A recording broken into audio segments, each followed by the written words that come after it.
Hello, I am sorry. না, আমার অতটা লাউড হওয়াটা ঠিক হয়নি। যতই যা হয়ে যাক না কেন, ঝগড়ার পরে কখনো কথা বলাটা বন্ধ করবে না। হয়তো you need time, also I need time. সেই টাইমটায় আমরা নিজের রাগটাকে কমিয়ে নিজেদের রিলেশনশিপের ব্যাপারে একটু ভাববো। আমরা কত টাইম একসাথে খুব ভালোভাবে কাটিয়েছি, সেই মোমেন্টগুলোর কথা। তখন দেখবে আর রাগ থাকবেই না।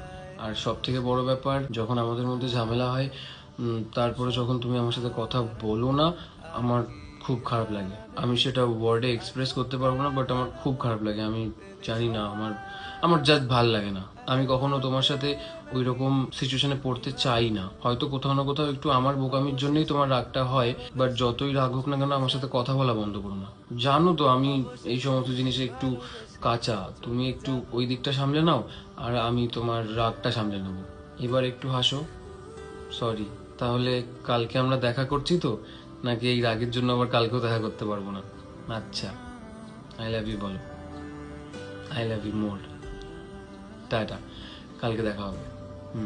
मिल छुपाए पा